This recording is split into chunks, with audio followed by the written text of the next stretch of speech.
Bueno, muy buenas tardes, queridos amigos que no te la cuenten, aquí una vez más con una entrevista, esta vez con alguien que ya ha sido invitado a este canal, a esta casa, el padre Jaime Mercant-Simó. Don Jaime Mercant-Simó. ¿Cómo va, Jaime? ¿Qué tal? ¿Cómo le va? Buenas tardes. Un, Bueno, o buenos días, Depende de según. dónde estén. Es muy gracioso porque yo acá estoy al mediodía de San Francisco y son 9 horas más en Europa, así es la vida. Así que bueno, por las Sí, sí. dudas, hago una mínima presentación de rigor, muy cortita. Sacerdote católico, apostólico romano, profesor, doctor en estudios tomísticos en filosofía, en Derecho, también doctor en Derecho y Ciencias Sociales. En esto compartimos los mismos títulos. Y licenciado en Sagrada Teología. El padre ha estudiado mucho, ha hecho sus tesis, nos va a contar un poco sobre un personaje que hacía mucho tiempo yo quería hablar en este canal, que es un personaje muy, pero muy influyente, no para el bien justamente, que es ni más ni menos que Karl Rahner. Karl Rahner, R-A-H-N-E-R. Muchos de ustedes no sabrán ni quién es, pero bueno, esa es la función y la idea de este pequeño programa, de hablar con un especialista para que nos baje a la realidad quién fue. Bueno, padre, ¿quién fue Karl Rahner? Si alguien no sabe si juega en el Real Madrid, en el Barcelona o en el Sevilla, ¿cómo le explicamos?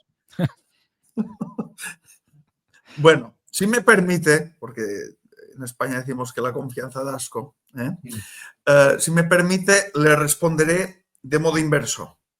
Es decir, a esta pregunta que es de rigor, es esencial, es fundamental, ¿no? Pues normalmente se responde diciendo quién fue el personaje y qué influencia tuvo, ¿no? Pero aquí, en este caso, debería usted permitirme, por favor, que hable primero de su influencia. Bien. Porque muchos de los que nos van a escuchar, especialmente si han estudiado teología y son sacerdotes o seglares comprometidos, etc., voy a decir algo un poco fuerte, pero muchos de ellos son ranerianos sin saberlo. Correcto. Hay una especie de ranerismo anónimo. Mm. Y bueno, verán el juego de palabras, porque una de las teorías de Karl Rahner, la más famosa, es la del cristianismo anónimo. Pues yo digo que hay ranerianos anónimos, ¿eh? Como el personaje de Molière, de su obra El burgués gentilhombre, ¿no? Que descubrió que hablaba en prosa sin saberlo, ¿no? Hablaba en prosa sin saberlo. Con su profesor de filosofía y de gramática descubrió que hablaba en prosa sin saberlo. Pues mi objetivo en esta entrevista o en este coloquio que tendremos usted y yo es hacer notar que muchos son ranerianos sin saberlo. O sea, que hablan en prosa raneriana sin saberlo. ¿De acuerdo? La influencia es tal que voy a citar a un autor que ya no está en este mundo, Monseñor Brunero Gherardini, ¿de acuerdo? Al cual le dediqué un libro que hice juntamente con Monseñor Antonio Livi, que también no está en este mundo, por cierto. Fue mi director de tesis, Antonio Livi. No sabía. Qué Claro, bueno. yo me doctoré en el Laterano con una tesis en metafísica, Santo Tomás de Aquino, y don Antonio Livi, que en paz descanse, gran hombre, fue quien me dirigió la Gran tesis. hombre. Pues él mismo me dijo, me insistió, él fue precisamente, qué casualidad, no lo sabía eso. Él fue el que presidió el tribunal de mi primera tesis doctoral, ¿de acuerdo? Mi primera tesis doctoral va sobre Karl Rahner, una crítica de la metafísica del conocimiento de Karl Rahner. Él presidió el tribunal, me dieron la máxima calificación, premio extraordinario, yo estuve muy agradecido, pero él después de la defensa de la tesis me siguió persiguiendo, ¿no? Sí, y quiso que yo publicara en su editorial, ¿no? Y de hecho, la última obra que él publica es una obra conjunta conmigo y Samuel Epina, la última que hace en su vida, ¿no? Es sobre Rahner y la hizo conmigo. Y la dedicamos, está dedicada a Monseñor Brunero Gherardini. Le dedicamos. Y no elegí yo esa dedicatoria, pero es que estuve muy contento porque precisamente fue leyendo una cita de Monseñor Brunero Gherardini que me di cuenta de la importancia de confutar o impugnar los postulados ranerianos. ¿De acuerdo? Claro, yo era un momento también, de hace muchos años, que estaba barruntando el tema de mi primera tesis doctoral. A ver, ¿de qué puedo hablar? ¿No? ¿Qué puedo tratar? Había muchos temas que me gustaban. Pero vi tan necesario el tema, a partir de esta cita, breve cita, verán, que dije, no, me tengo que tirar con todo y esta tesis, aunque será polémica, ¿de acuerdo? Y no va a gustar a muchos, porque esto ya lo digo, es decir, criticar a Rahner es un tema tabú, ¿de acuerdo? Es políticamente incorrecto. No solo es políticamente incorrecto, es que el hecho de criticar a Karl Rahner, o Karl Rahner, pronunciado en alemán, te excluye inmediatamente de todos los circuitos culturales católicos. Te excluye. Es un anatema fáctico, ¿de acuerdo? ¿Por qué? Porque Karl Rahner fue el paladín de la nueva teología. La nueva teología, la Nouvelle Théologie, para los que no lo sepan, fue esa nueva teología que surgió antes del concilio, por cierto, antes del concilio, que se consagró en el concilio y se desplegó en el posconcilio y que ha determinado la vida de los católicos y de las instituciones eclesiásticas hasta nuestros días. Es decir, voy a decirlo incluso más fuerte, muchos de los problemas que estamos viviendo hoy, en el mismo seno de la Iglesia, tienen un origen raneriano. Porque las ideas siempre tienen consecuencias. Aunque uno no sea consciente, aunque uno no sea del todo consciente, ¿no?, de los fundamentos de las ideas que uno va, digamos, profiriendo, ¿no? A veces uno no es consciente de eso, pero es necesario, ¿no?, tomar conciencia de ello. Porque si no sabemos las causas, ¿cómo vamos a dar remedio a los problemas actuales? La etiología es importante. ¿Cuál es la causa de lo que estamos viviendo? Puede que hablemos, ¿no?, pero estamos viviendo ahora mismo un cambio estructural de la Iglesia. Rahner escribió sobre el cambio estructural en la Iglesia. ¿De acuerdo?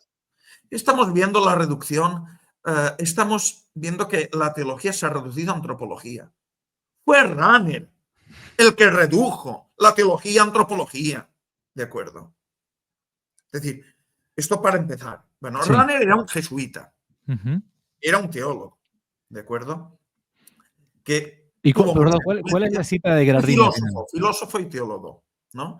Que tuvo mucha influencia en el concilio Vaticano II. Fue perito del cardenal Koenig, el obispo de Viena. Padre, ¿y cuál es la cita que ibas a dar? Ah, sí, perdón. Menos mal que está el padre Rabasi que me controla, porque soy como una radio sin mandos. Hablo y a veces me voy por las ramas. Hay que controlarme, ¿eh? Hay que controlarme bien. Sí, la cita en cuestión, sí, que fue la que me inspiró, ¿de acuerdo? Es la siguiente. La tomo de este libro, traducido al español. Yo diría que de obligada lectura, porque este libro a mí me encantó. Después del libro de Romano Amerio, Iota Unum, este librito, luego hay otros sucesivos, pero este es fundamental, de Brunero Gherardini, y rompió también el tabú, también un gran tabú acerca del Vaticano II y de su naturaleza pastoral, nada más. Vaticano II, una explicación pendiente. Este libro de aquí. Excelente. Bueno, pues yo leía este libro con gran fruición y en un momento determinado leo lo siguiente. Es breve, no se asusten. Dijo, Brunero Gherardini dijo, al respecto de la teología, ¿no?, porque trata de muchos temas. Bueno, hoy, dice, hasta el viejo Rahner ha perdido pegada.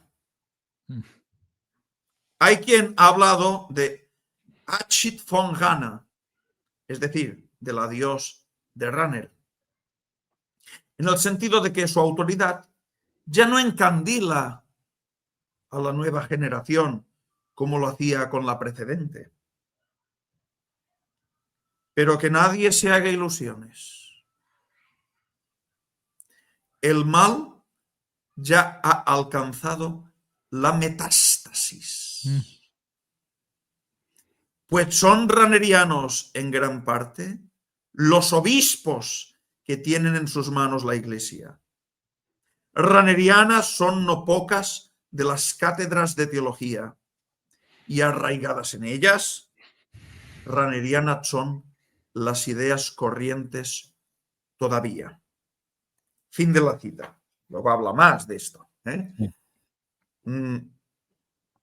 Hace una comparación a posteriori con Hans Küng. Claro, ¿quién podría decirme, hombre, no me compares a Karl Rahner, ¿no? Que era piadoso además, con Hans Küng? Bueno, Brunero Gerardini dice, sí, cierto. Hans Küng era l'enfant terrible. Pero en la raíz fundamental, la ratio teológica de la nueva teología, era Rahner, el más importante. ¿De acuerdo? Aunque llamara más la atención Hans Küng y escandalizase, Rahner está subyacente, digamos, en el nuevo discurso teológico. Esto queda muy claro en este otro libro,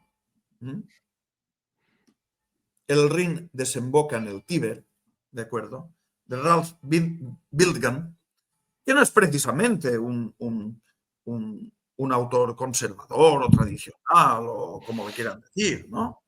Sino que además de sacerdote era periodista y contó lo que pasó en el concilio. Y hay una cita muy clara. Claro, Rahner acudió al concilio en calidad de perito teólogo. Los obispos acudían al concilio, pero esto desde siempre, acudían pues con peritos teólogos, ¿no?, que los asesoraban, etc. Y él pues acompañó al cardenal Koenig. Dice Bildgan, técnicamente el padre Rahner era el teólogo consultor del cardenal Koenig.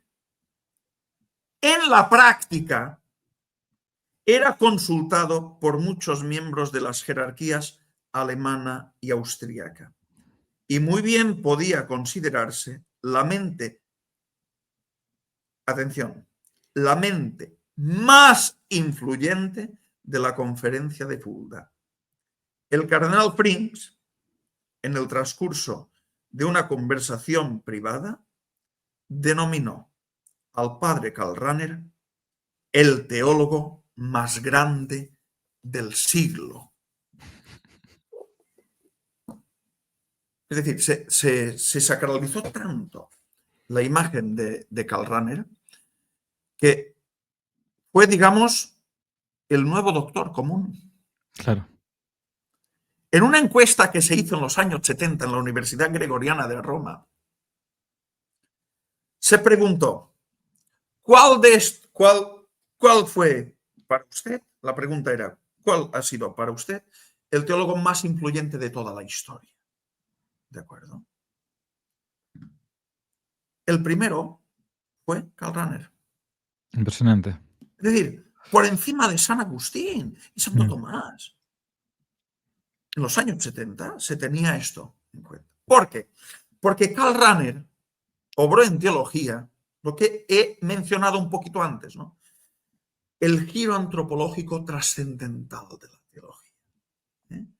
Difuminó y eliminó, y en consecuencia confundió, ¿no?, el objeto de la filosofía con el objeto de la teología.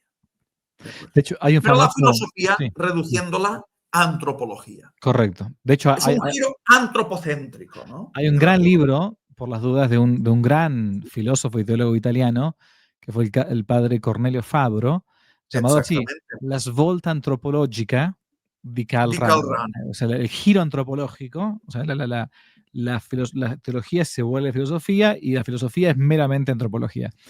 Pero padre, te corté en un momento. Y este título, sí, déjeme 30 segundos, sí, porque precisamente yo a Fabro lo conozco gracias también a una cita que hace Gherardini, claro, ¿no?, de Cornelio Fabro.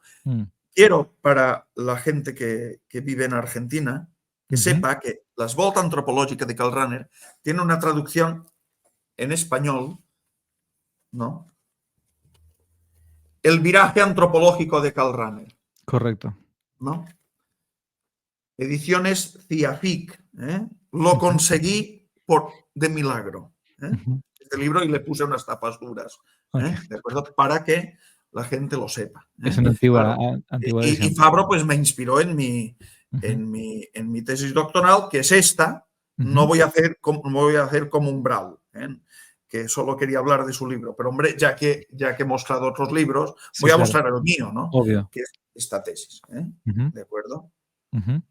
Mira. La metafísica del conocimiento de Karl Rahner, análisis de espíritu en el mundo, que no solo la pueden comprar, sino que también quise, debido a la importancia del tema, que estuviera en formato abierto. Es decir, que gratuitamente la gente se la pueda descargar, consultar, leer o... La estoy dejando acá abajo en la descripción de este video para que la gente que le interese y quiera pueda descargarla. Padre, muchísimas gracias. Vamos brevemente a la vida, porque si alguien no sabe todavía bien quién es... Sí, exacto. Algo. Bueno, esto ha sido la influencia. Sí, claro. Pues simplemente fue un teólogo, filósofo y teólogo jesuita, nacido en el año 1904, ¿de acuerdo? Y que murió en 1984. Es decir, fíjense que casi ocupa la historia del siglo XX de la Iglesia Católica, ¿de acuerdo? Bueno, y este señor era muy erudito, muy inteligente además. De hecho, el índice de las obras, de los escritos de Karl Rahner, llegan a superar los 5.000. Cierto que muchos son repeticiones y algunas hay traducciones, pero el índice de toda la producción, ya sea con libros, con artículos, con voces de diccionario, etcétera, es decir, es brutal, es impresionante. Él empieza además, porque esto es lo importante, y de hecho esta es la base de mi tesis, es lo que estudié. Empieza realizando un doctorado en filosofía, ¿vale? En Freiburg. Justamente en los años 30, cuando Martin Heidegger, ese filósofo existencialista alemán, pues es el rector de esa universidad, ¿de acuerdo? Y en tiempos del nazismo, además. Es un contexto en donde, bueno, el mismo Heidegger, ¿no?, hace una defensa pública del nazismo, ¿de acuerdo?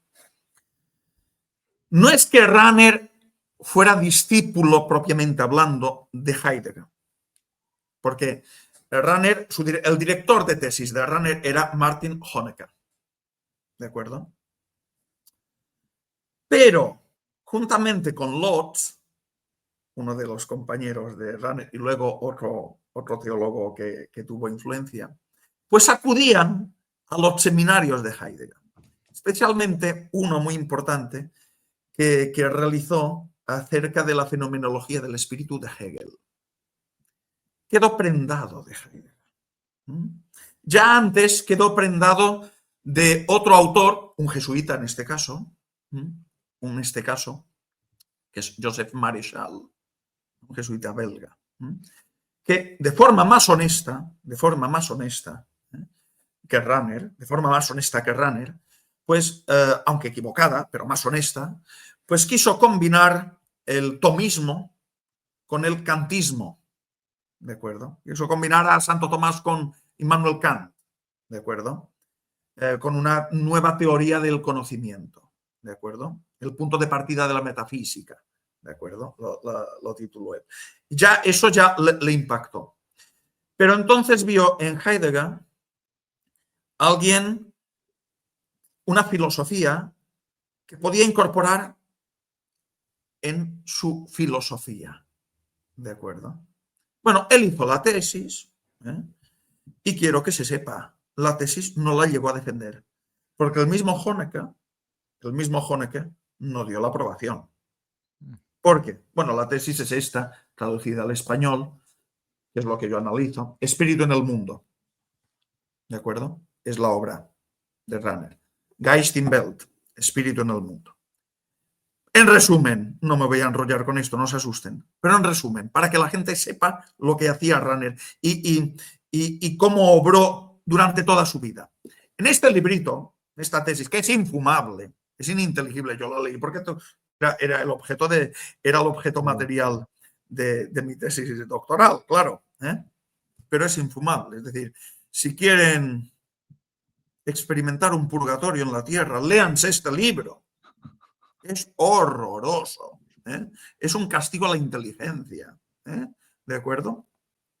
Bueno, en este libro hay más de 2.300 citas y referencias a Santo Tomás de Aquino.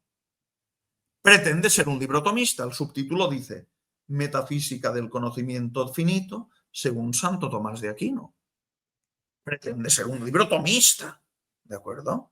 O neotomista, que como decía el padre Osvaldo Lira, ¿no?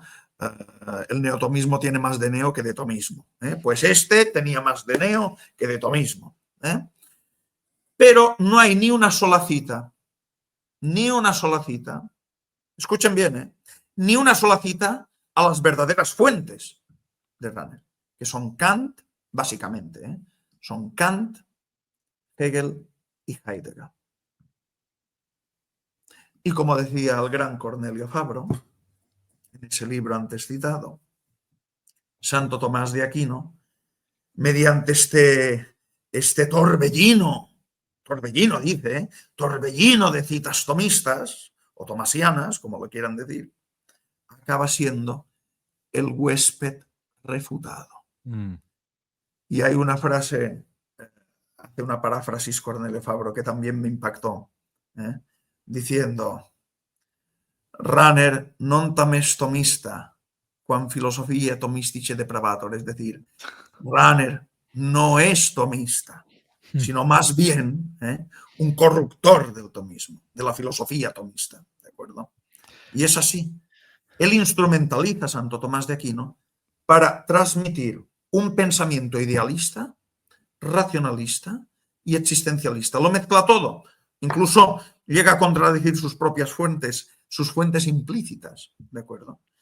Esto que digo no es una pura fantasía. No. Al final de su vida, cuando se le hicieron tantos homenajes, porque le hicieron homenajes para parar un tren, en uno de los homenajes llegó a hablar de Martin Heidegger como su único maestro, o su maestro por antonomasia.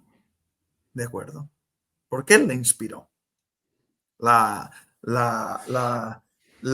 pensamiento de Rahner es existencialista, es idealista, repito, es racionalista, pero no es tomista. Y quiero dejar claro una cosa. Sí que tiene algo que hay que reconocer, Rahner. Durante toda su vida es coherente en su pensamiento. Es decir, no hay un primer Rahner y un segundo Rahner, así como hay un primer Wittgenstein, un segundo Wittgenstein, o como, por ejemplo, uno de sus discípulos queridos fue Johann Baptist Metz, creador de la teología política que inspiró luego a la teología de la liberación, por cierto. Aunque la misma teología de la liberación luego rechazó este tipo de teología que no terminaba de ser burguesa, etc. Esto ya es otro tema. Pero Johann Baptist Metz sigue casi ad pedem litere, al pie de la letra, en su primera etapa, el trascendentalismo rahneriano. Luego cambia, pero no lo abandona del todo y pasa a la teología política. ¿De acuerdo? Bien, padre, ¿cómo hacemos para explicarle a aquellas personas que no conocen de teología o no han leído ni a Hegel, ni a Kant, ni a Heidegger, etcétera, cuáles son los postulados más importantes del pensamiento de Karl Rahner, que a su vez después hasta pueden ser corroborables Sí, por supuesto. En nuestra realidad. Sí, claro. Es decir, se corroboran de dos formas. Uno, Sí. en sus escritos. Sí. ¿No? Y luego en las consecuencias, claro. Correcto. Bueno, pues para hacerlo breve, Sí. en primer lugar, el pensamiento de Karl Rahner, ya sea en su dimensión filosófica o teológica, que como he dicho antes, hay una confusión, es decir, no podemos decir que sus escritos sean puramente teológicos o puramente filosóficos, son deliberadamente, deliberadamente se entremezclan, ¿de acuerdo? Podemos decir lo siguiente. Él obra una teología o pseudoteología, como decía Monseñor Antonio Livi, que acaba de la reducida a filosofía de la religión. Esto queda muy claro en Oyente de la Palabra, Gerer Desbordes, que en realidad es un conjunto de 15 conferencias que él hizo en Salzburg, y luego Metz, su discípulo, pues compendió y elaboró en un solo libro, ¿de acuerdo? Es decir, fíjense, teología se acaba deformando y se acaba reduciendo a filosofía de la religión. Eso lo primero. Segundo, el punto de partida, el Ausgangspunkt, como dicen los alemanes, ya no es Dios, sino el hombre. Es un pensamiento antropocéntrico. O sea, el punto de partida de su teología. No, y de todo su pensamiento. Ok. De todo su pensamiento. Porque ya digo, él mismo confunde la filosofía y la teología. Ok. ¿De acuerdo? Entonces, y yo como no lo considero un verdadero teólogo, Sí. porque de hecho reduce la teología a filosofía de la religión, pues es mejor hablar del pensamiento rahneriano. Ok. ¿De acuerdo? En general. Entonces, es una filosofía de la religión, ¿de acuerdo? Su pensamiento es antropocéntrico, es el punto de partida, es el hombre, ya no es Dios. Pero luego hay otro punto, un matiz a hacer aquí, y puede ser el tercer postulado, ¿no? No es el hombre considerado en todo su ser íntegro personal, sino que es el hombre considerado en su pura subjetividad. ¿De acuerdo? Es que podríamos decir que también reduce la antropología, es decir, él reduce la teología a filosofía, la filosofía la reduce a antropología, pero es que la antropología la reduce a conocimiento, o mejor dicho, a autoconocimiento, no cualquier tipo de conocimiento, sino a la autoconsciencia. Porque si tuviéramos que resumir la historia del idealismo, ¿de acuerdo? La historia del idealismo, pues tendríamos que decir que es la historia de la autoconsciencia, ¿no? Nada más. Los idealistas reducen la realidad al autoconocimiento. El espíritu de Hegel, el espíritu no tiene entidad natural o física. El espíritu de Hegel, ¿de acuerdo? Es la conciencia o la autoconsciencia, ¿de acuerdo? Va más allá del yo cartesiano. Porque al menos Descartes, no negaba, igual que Kant, no negaba la realidad extramental. Kant no niega el noumeno. Lo único que dice Kant es que solo podemos conocer el fenómeno a través de las categorías a prióricas, etcétera, etcétera, ¿no? Pero no niega que exista la... En cambio, el idealismo sí. Porque, como dice Hegel, todo lo racional es real y todo lo real es racional. ¿De acuerdo? Es una reducción. Y entonces, aquí se entiende el título Geistinwelt, Espíritu en el mundo. Él combina, con este título, en realidad, combina dos pensamientos fundamentales que van más allá de Kant, porque Kant en realidad no está en toda la obra, está en la parte que se dedica a la sensibilidad. Él habla de las formas a prióricas de la sensibilidad. Más kantiano imposible, aunque no cite ni una sola vez a Kant. No, vamos al título y así no divagamos. Espíritu en el mundo. Él entiende al hombre como espíritu, es decir, como autoconsciencia. Esto es importante. pero lanzado al mundo. Esto es heideggeriano. Heidegger entendía el hombre como un Dasein, un ser ahí, un ser arrojado, pero arrojado al mundo. Pero no el mundo entendido como la totalidad de los entes creados, ¿de acuerdo?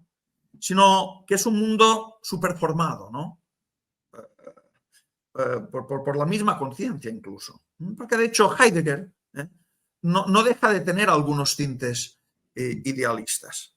Hombre, es que el existencialismo también es de alguna manera vive. Es decir, quiere ser una contestación al idealismo. Pero, sí, pero es un parásito del idealismo, sí, ¿me entiendes? Exactamente. Vive exactamente así, ¿no? Y de hecho nunca es un parásito y vive de él, ¿no? ¿De acuerdo? Heidegger, por cierto, quiero decir que estuvo 11 meses él quiso ser jesuita. Sí, fue novicio. Fue novicio, 11 meses. Lo que lo echaron por problemas mentales, por cierto. Fue agnóstico, al final de la vida dicen que se convirtió, bueno, en eso no me meto, pero durante toda la vida fue agnóstico. Entonces, Rahner se basa en un agnóstico, en un existencialista agnóstico. Un existencialista alemán, porque el existencialismo alemán difiere del existencialismo francés, pero esto es otro tema. Bien, entonces sí. Él combina, y termino, el idealismo del hombre entendido como espíritu, como autoconsciencia, ¿no? Pero lanzado al mundo, al modo heideggeriano. Entonces, se necesita una solución a eso. ¿Y la solución cuál es? Para el conocimiento finito de la realidad y luego ulteriormente el conocimiento de Dios. Se necesita un acto de autoconsciencia. Y ahí están las bases, es lo que así concluye mi tesis doctoral, ahí, en esta filosofía expresada en espíritu en el mundo y en oyente de la palabra, ahí están las bases de la supuesta teología posterior y de algunas teorías como el existencial sobrenatural y su consecuencia inmediata, que es la teoría célebre del cristianismo anónimo que multitud de sacerdotes y seminaristas pues, han asumido de forma sin ningún tipo de espíritu crítico. Porque, como decía Gherardini, con otras palabras, ya nadie lee a Rahner, pero hay metástasis, ¿no? O como digo yo, es que la mayoría son rahnerianos sin saberlo, lo cual es peor. Porque al menos para ser un buen hereje, ¿no? Hay que tener un poco de inteligencia, ¿no? Y saber cuáles son los fundamentos de tu herejía. ¿De acuerdo? Sí, porque Rahner es heterodoxo. Esto debe quedar muy claro. Y es esa heterodoxia que ha influenciado en la Iglesia en las últimas décadas. Y sigue influenciando aunque no lo lean. Aunque no lo lean, Voy a intentar a ver si puedo hacer un pequeño resumen, padre. Digo, para aquel que no conozca ni estos nombres ni nada de estas cosas, ¿no? A ver, entonces Rahner nos encontramos con un personaje alemán que surca todo el siglo XX, que es de algún modo discípulo de un conocido, no voy a decir famoso, pero conocido filósofo alemán también, que es Martin Heidegger, y a su vez él tiene una corriente de un pensador alemán, por cierto, que ni más ni menos que es Hegel. Bueno, acá no me detengo en Hegel, pero es uno de los que plantea un poco esto que es una especie de panenteísmo o panteísmo, si queremos, donde todo es lo mismo y todo es igual y somos parte de un todo, ¿sí? Bien, vamos a absoluto. Ahora, Rahner es teólogo católico, sacerdote católico jesuita, y escribe este tipo de libros donde mezcla teología con filosofía y con antropología.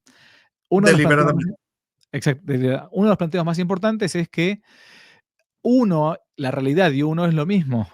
Somos, estoy resumiendo nada más, ¿no? O sea, estoy simplificando. Somos parte de ese todo, ¿sí?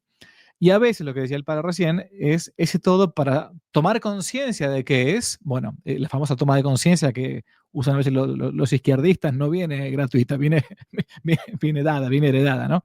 Bueno, pero una de las consecuencias, y ahora le voy a preguntar al padre porque esto es uno de los grandes puntos, aunque porque antes para ser hereje hace falta, al menos antes había, como yo digo, señores herejes.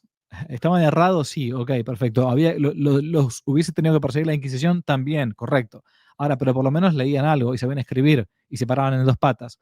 Hoy pocos hasta leen, hasta saben leer. Bien, pero una de las consecuencias de todo esto, y es lo que quizás más ha influido, es que en la teología católica moderna es que la corriente raneriana se ha volcado a este subjetivismo, a este relativismo, en el más sentido de la palabra, donde la verdad no es más ya la adecuación del intelecto de la cosa, sino que es la adecuación del intelecto con el propio intelecto, con lo que yo creo, con lo que se me ocurre que es. ¿Ok? Bien. Y esto llevó a una consecuencia que, y acá vamos al segundo punto, que es lo que el padre recién dijo, que es lo del famoso cristianismo anónimo. ¿Quién es un cristiano finalmente para Rand? Y tiene muchas consecuencias a nivel misional, a nivel de la apologética, del apostolado. Un cristiano es aquel que toma conciencia de eso, aún sin saberlo, aunque bueno, de modo genérico. ¿Quién era Jesucristo, por ejemplo, para Runner? Es un tipo más, como todos, que tomó conciencia de su divinidad.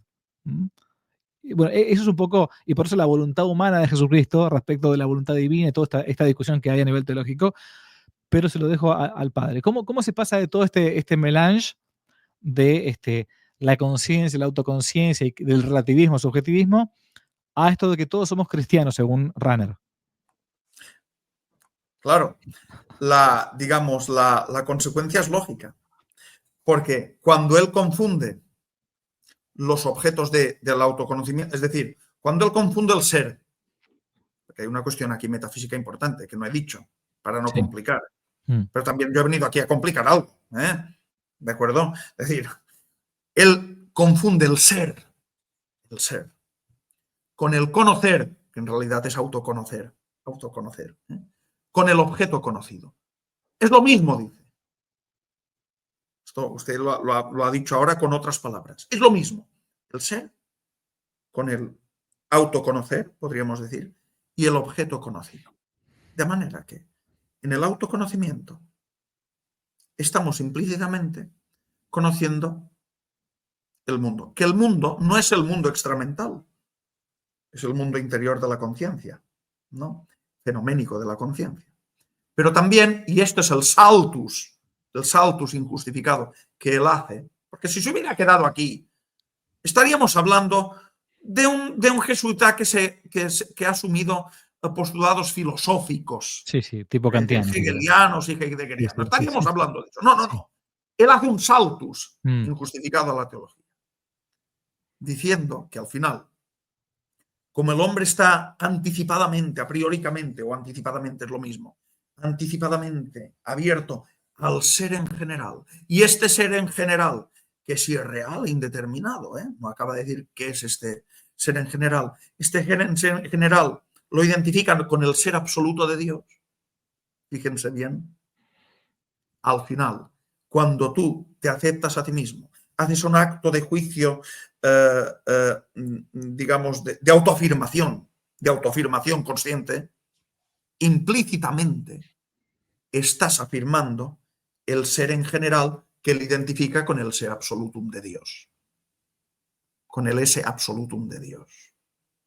Ahí está la base del cristianismo anónimo, porque él acaba realizando una teoría que también tiene otra precedente que tiene relación con la naturaleza de la gracia. Aquí no hablaremos de esto porque sería ya complicado, que es la teoría del existencial sobrenatural, al menos que el nombre quede, y si alguien lo quiere buscar, que lo busque, o que lea mi tesis doctoral, que ahí lo explico. Eso hay que explicarlo, pero vamos a pasarlo. Se llega a la conclusión del cristianismo anónimo, que bueno, no es exclusivamente suya, ¿de acuerdo? Skileveks, también otro teólogo terrible. Otro de los popes del siglo XX del concilio. Sí, exactamente.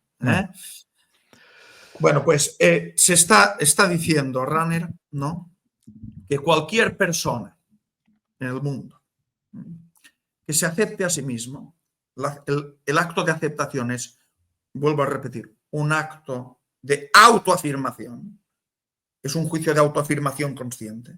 En ese mismo momento, está aceptando implícitamente y de forma anónima Jesucristo, aunque no lo sepa.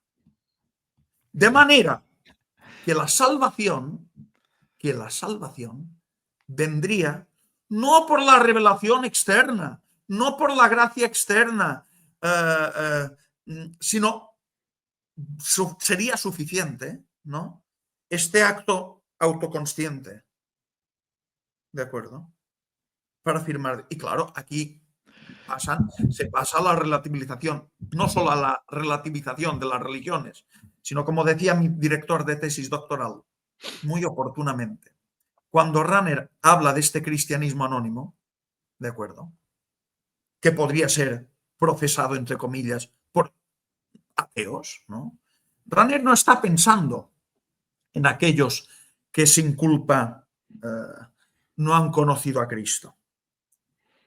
Principalmente Rahner es muy eurocéntrico su pensamiento. Rahner está pensando sobre todo en los apóstatas y ateos occidentales. Él quiere salvar la apostasía y el ateísmo occidental con esta teoría. No está pensando en las teorías ya medievales del homo in silva, ¿no?, del hombre que estaba en la selva y no había llegado ningún misionero, ¿no?, y bueno, a ver cómo se salvaba ese sujeto, ¿no?, se planteaban los teólogos. No, en absoluto. Rahner principalmente está pensando en los apóstatas. ¿Cómo salvar a los apóstatas y ateos? ¿De acuerdo? Sin condenar su ateísmo y su apostasía, ¿no?, y salvando al sujeto no por la gracia, sino por este acto de autoafirmación, ¿no? No sé si me explico. Sí, perfecto. Una acotación nada más para que uno haga también sinapsis, porque si no, fíjense que lo que decía el padre al principio, las ideas no quedan, primero, nunca una revolución se hace en la calle. La revolución quizás termina después en la calle, pero toda revolución comienza o en una persona o en un grupo de personas, en un escritorio, tiene un centro de radiación, si no es meramente una escaramuza, no pasa nada. Lo que ha hecho Rahner y el pensamiento rahneriano en el siglo XX ha sido una revolución completa. Y fíjese las palabras que él utilizaba. Por un lado, el hecho esto bueno, ¿qué consecuencias rápidas uno saca? Si basta con afirmarse, con aceptarse como uno es a uno mismo, bueno, para ser ya un cristiano sin aún saberlo, porque es parte, o sea, tomo conciencia como de mi divinidad, como lo hizo Jesús, como lo habría hecho Jesucristo. Bueno, la primera consecuencia lógica es que no hace falta la misión. ¿Qué Exactamente. sentido tiene? Y esto me lo han dicho a mí en la cara. Yo estuve un tiempo como misionero en el Tíbet. Ni la necesidad del bautismo para la salvación. Bueno, esto fue dicho por un obispo, lo que voy a decir yo ahora. Norte de la India, sur de China, al lado de Bután, al lado de Nepal. El obispo, textuales palabras, no hay que hacer más predicación directa. Esto era antes del Concilio Vaticano II. Textual, Sikh, como estoy diciendo. Ustedes deben, a mí el padre Federico Hayton nos lo dijo. Ustedes deben perdón, a mí indirectamente, al padre Federico Hayton, después yo esto he escuchado por padre Federico Hayton. La predicación tiene que ser solamente indirecta. O sea, la evangelización es dar de comer al hambriento, al sediento, vestir al desnudo. La respuesta fue muy sencilla. Nosotros no hemos venido acá, hecho miles de kilómetros para dar un poco de arroz a un budista. O sea, venimos a cumplir con el evangelio, Marcos 16, y por todo el mundo anunciando el evangelio. Pues si no, para eso me quedo en mi casa, obviamente. Bueno, la respuesta es que no, es que ellos ya no, que ellos basta con que sean buenas personas, buenos budistas y se acabó, que ellos se afirmen en su propio ser, en su propio yo. Bien. Segunda cosa, si uno se salva con la mera afirmación o autoafirmación, es exactamente lo mismo que se nos dice muchas veces a nosotros a nivel genérico con todas estas ideologías del abecedario. Basta con que uno se acepte como es, ¿no? Con los movimientos LGBT no sé cuánto, y yo me acepto como uno es. No tiene ningún sentido. Ni la predicación, ni la conversión, ni nada. O sea, es suficiente con que uno me acepto como soy. Bueno, y estas consecuencias son gigantescas. ¿Por qué? Porque es la muerte de la evangelización, es la muerte del apostolado, es la muerte de las misiones. Por eso el padre Federico, cuando fue a Malawi a hacer misiones con gente allí en Malawi, le puso como título a un documental The Last Mission, la última misión. Porque la iglesia en muchos lugares, por más que esté en lugares de misión, en muchos lugares se dedica hoy a ONGización más que a evangelización. Y esto es Rahner. Exactamente. Y una cosita que ha dicho, que es importante. No solo pierde importancia esencial, ¿no?, la misión ad gentes la necesidad del bautismo para la salvación o la gracia bautismal para la salvación, para ser más precisos, sino que luego también hay unas consecuencias morales, ¿no? ¿De acuerdo? Hay una relativización. Claro. Claro, porque digamos, acto de autoafirmación consciente deriva finalmente con una aceptación, digamos, de todo el pack, no solo de tu religión, sino de tu moral, etc. Basta que seas, en este sentido, aunque él no tiene influencias con el existencialismo francés, no las tiene. Sobre todo es de Heidegger, que hablaba de la existencia. Heidegger hablaba de la existencia auténtica y de la existencia inauténtica. Esto es importante.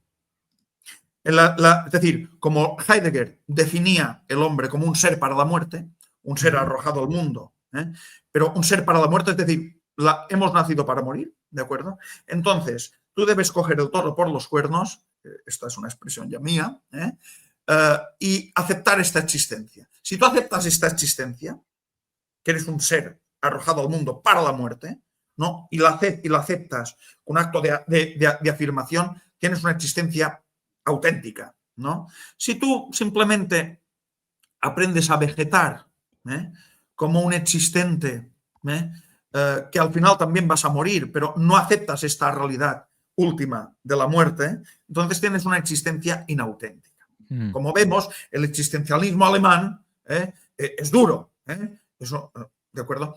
Evidentemente, lo que hace Rahner es cambiar el ser para la muerte por el ser para Dios, ¿no? Y entonces hace este juego de palabras, acaba traicionando a Tomás, acaba traicionando a Heidegger, acaba traicionando a Kant y a Hegel, porque los acaba mezclando a todos. Y entonces él cree en esta existencia auténtica, de autoafirmación, porque así se puede alcanzar a Dios. Pero de alguna manera, esto no lo digo en la tesis, así que si alguien me copia esto, me estará plagiando, aunque todo lo que digo lo puede emplear, lo digo de bromas, todo lo que digo lo puede emplear todo el mundo que quiera. Creo que de alguna manera se acerca, no digo que se deje influenciar porque no me consta, pero se acerca un poquito al existencialismo francés, que no es como el alemán. El existencialismo francés simplemente lo que nos dice así en resumidas cuentas es que aprovecha la vida, ¿de acuerdo? Y sé coherente. Esto era mucho de Sartre, ¿no? Sé coherente. Sé coherente. Independientemente de tus valores morales. Bueno, yo no creo en los valores porque no existen, ¿de acuerdo? Creo en las virtudes, pero no en los valores. Independiente de tus valores morales o tus criterios, etc. Lo importante es que seas coherente en tu vida. Es decir, que lo que hagas sea coherente con lo que tú piensas. Es decir, sin considerar si es bueno o malo lo que piensas, ¿de acuerdo? Ahora, entonces, de alguna manera, pienso yo, es últimamente que lo he llegado a pensar, que Rahner, aunque no lo diga, se acerca un poquito a este existencialismo francés también, ¿no? Con esta teoría, porque en el fondo, esta autoaceptación metafísica de ti mismo luego tiene unas consecuencias extramentales, ¿no? En tu religión, en tu modo de vida, en la moral de situación, etcétera, etcétera. Y entonces, mira, lo importante de Rahner, para Rahner, es que seas coherente, que lo que hagas exteriormente sea conforme o en coherencia con lo que tú mismo has hecho, ¿no? Con tu acto de autoafirmación. Pregunta, no sé, un pedófilo coherente, un comunista, un nazi, pongamos todo lo que ustedes quieran, coherente, ¿se iría al cielo si es que para Rahner el cielo existe y el infierno existe, por cierto, ¿no? ¿Tiene algún tipo porque si uno lo lleva a la lógica, que es el hábito de los primeros principios natural que uno tiene cuando uno está prostituido de su inteligencia, bueno, tiene que poner ese tipo de ejemplos. ¿Dónde va una persona que mata a todos los jesuitas o que mata a todos los jesuitas alemanes que influyeron como él en ese tipo de cosas? ¿Qué pasa? ¿Va al cielo también porque fue coherente? Es un planteo parecido al budismo. Bueno, lo de la coherencia, digamos, es un postulado del existencialismo francés, ¿no? Sí.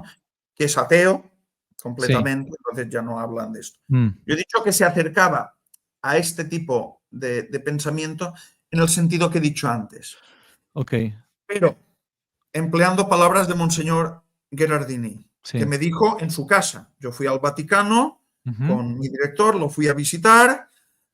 Fue para mí una visita breve, pero muy agradable. Y le dijo Ander Egan, no, Jaime va a hacer una tesis sobre Karl Rahner. Porque Bruneo Gherardini me hablaba de Antonio Piolanti, etcétera, y luego hablamos de lo mío. Y yo le pedí algún consejo. Y me dijo, cuidado con Rahner. Es como una anguila. Se te escapa. Cuando te crees que ya lo tienes, se te escapa. Claro, Rahner es una contradicción. No podemos llegar, claro, a partir de los postulados, si los llevamos al extremo, deberíamos decir, hombre, si uno lleva una vida disoluta, perversa, ¿no? Sí.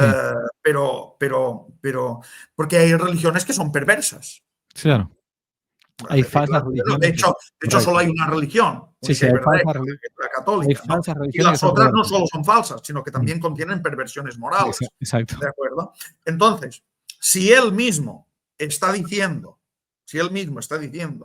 ¿no? Que aunque no aceptes explícitamente a Cristo, sino que lo estás aceptando implícitamente, aunque seas ateo o profeses otra religión, ¿de acuerdo? Estarás aceptando a Jesucristo. Hombre, si llevamos esta tesis hasta sus últimas consecuencias, llegaríamos a esos extremos. Claro, él te los negaría, porque por otra parte, en la multitud de escritos, pues te habla de la rectitud de la vida, por ejemplo, o incluso de la mística. Tiene cosas buenas también. Esto es el problema, que mezcla lo bueno con... Bueno, él hizo una defensa, por ejemplo, pública del celibato sacerdotal en contra de Hans Küng, que Hans Küng no se lo perdonó nunca. Y en una biografía,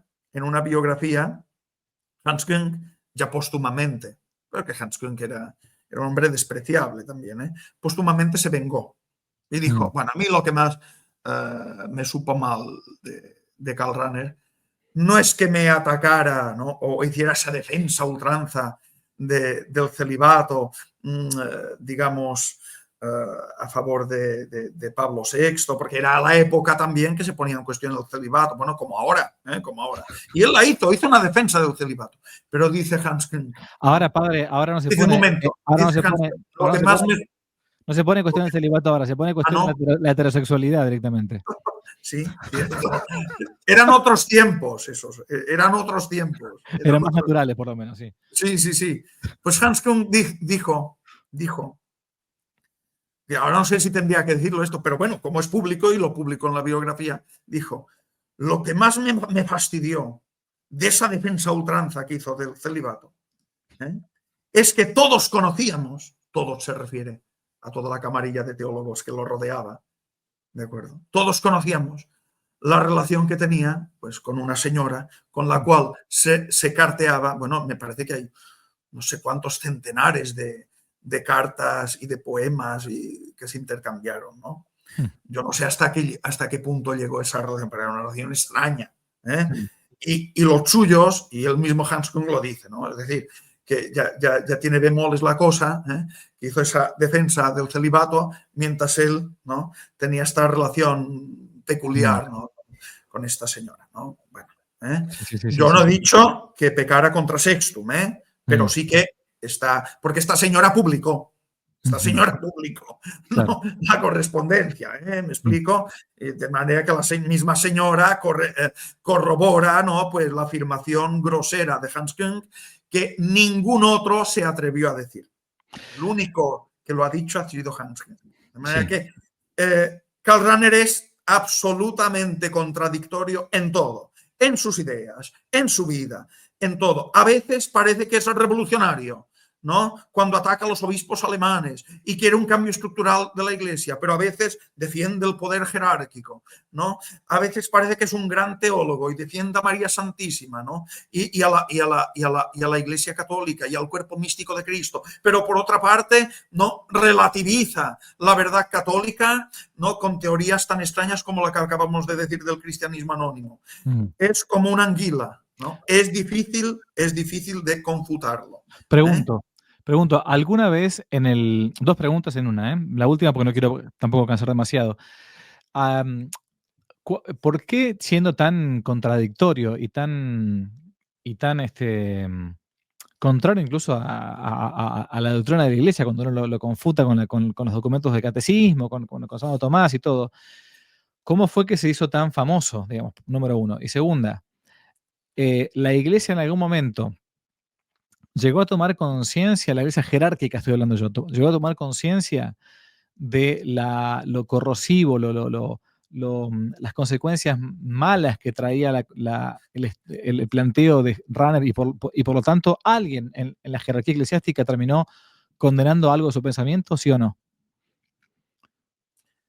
Bueno, contestando a lo último. Sí. Bueno, sí, el cardenal Siri, por ejemplo, ¿no? Hay algún obispo alemán, ¿no? que critica. Es decir, el tema de Rahner fue un tabú. Encontramos a alguien en la jerarquía que alerta sobre el rahnerismo. Pero vamos, poquísimos. Porque ya digo, incluso la Ratio Studiorum de los seminarios está inspirada un poco en el rahnerismo, ¿no? Lo importante no es la teología, ¿no? Sino que esta teología sea antropológica, ¿no? Bien, una vaca sagrada. Y entonces, sí, es una vaca sagrada, exactamente. ¿Y cómo se llegó? Entonces vamos a la primera pregunta. ¿Cómo se llegó a eso? Vale, pues yo creo, sinceramente, que vieron en su doctrina el medio más eficaz para conseguir unos objetivos bien definidos. Es decir, no surgió la celebridad de Rahner, el fenómeno Rahner, ¿no? O rahneriano, no surgió por generación espontánea. Vieron en él y en sus postulados, ¿no? El medio más eficaz para destruir lo anterior y crear una nueva teología, una nueva religión y una nueva iglesia. Precisamente porque había unos cuantos enemigos a batir. Por ejemplo, la misa en latín, ¿no? Bueno, pero esto es otro tema. Pero a nivel de las ideas, el tomismo, la escolástica. ¿Y qué mejor autor para destruir el tomismo que alguien que escribió Espíritu en el Mundo sobre Santo Tomás de Aquino, con más de 2.300 referencias y citas a Santo Tomás? ¿Quién mejor? Entonces, él obra luego ese giro antropológico trascendental de la teología hecha desde el hombre, ¿de acuerdo? Y de forma, ya digo, idealista, trascendental idealista. Y a partir de aquí y de esa confusión, porque él lo dice, ya no debe haber más diferencia entre filosofía y teología, entre apología, porque toda teología, dice él, toda teología es antropología filosófica. Escuchen bien, esto lo dice. Toda teología, toda verdadera teología es antropología filosófica. De manera que sus escritos son clarísimos. Bueno, son ininteligibles en el orden material. De hecho, si me permiten una anécdota para alegrar un poco, tenía un hermano, Hugo Rahner, que este sí que era buen teólogo y conocía bien los Santos Padres, que en una ocasión le preguntaron, bueno, ¿y usted a qué se dedicará cuando se jubile? Y él lo tuvo muy claro. Dijo, me voy a dedicar a traducir al alemán las obras de mi hermano.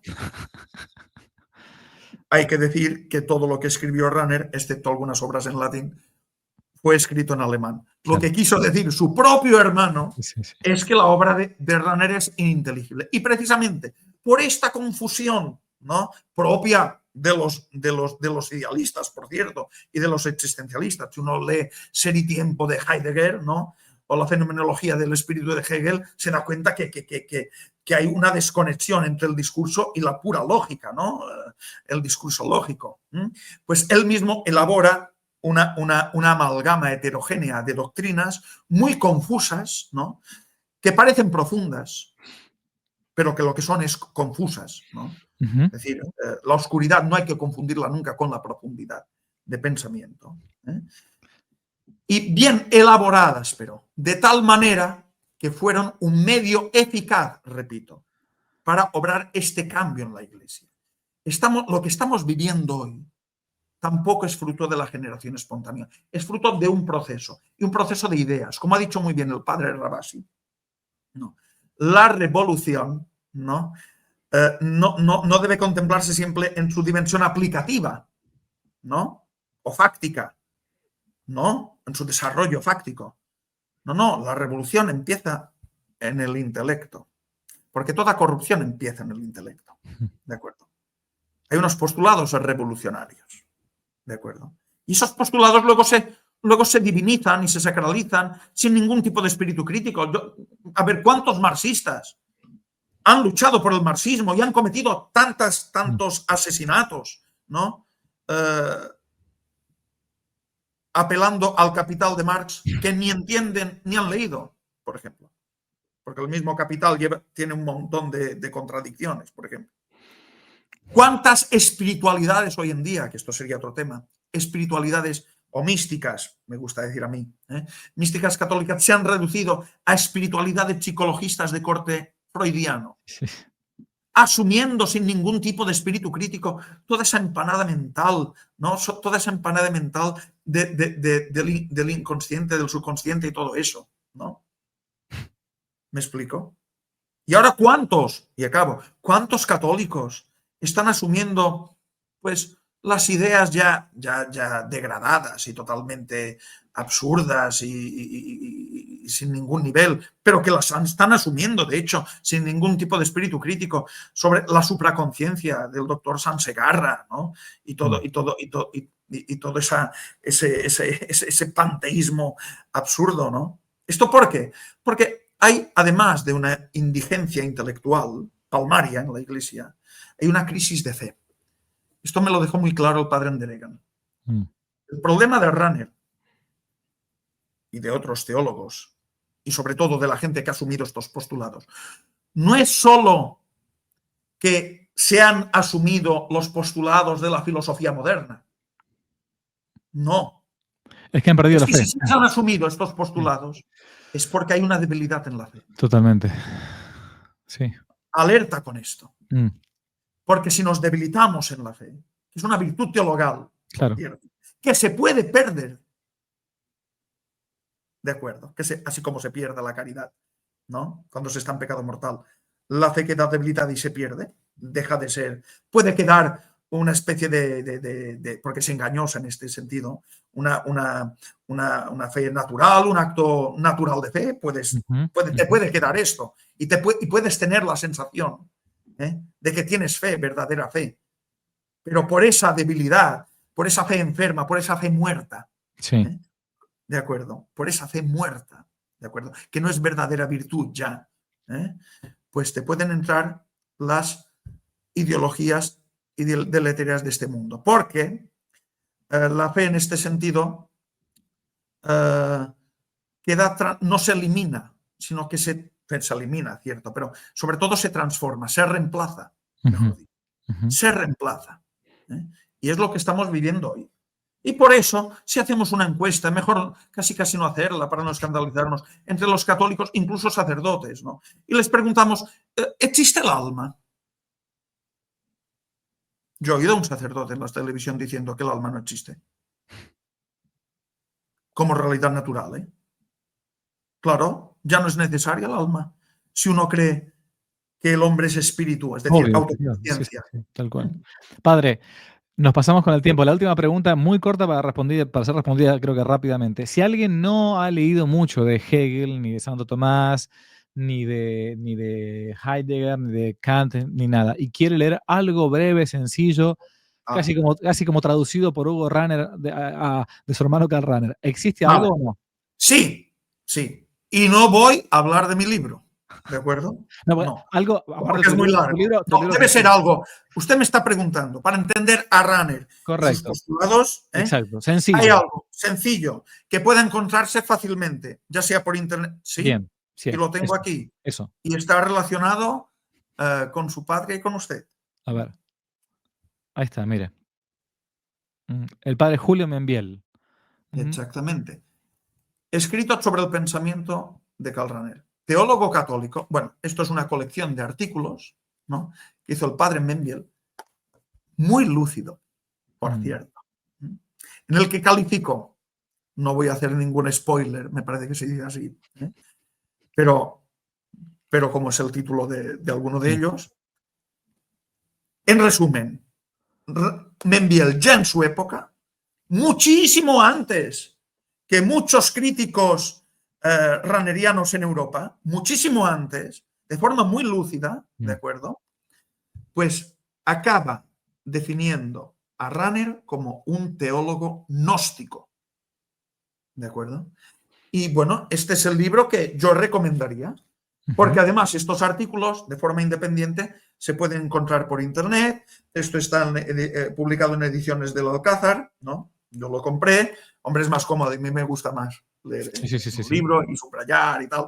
Pero bueno, todos los artículos de Runner que escribió Membiel están online, ¿de acuerdo? Y seguramente algunos de ellos, o puede que todos, usted los haya puesto en online hace tiempo. Hace muchos años, sí, puede ser. De acuerdo. Entonces el padre Rabasi, que es un gran defensor de Membiel, ¿no?, y el apostolado intelectual que hizo, porque existe un apostolado intelectual y esto se nos olvida.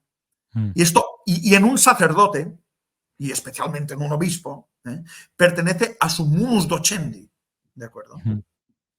Y hay que hacer ese apostolado por la intelectual siempre por la verdad.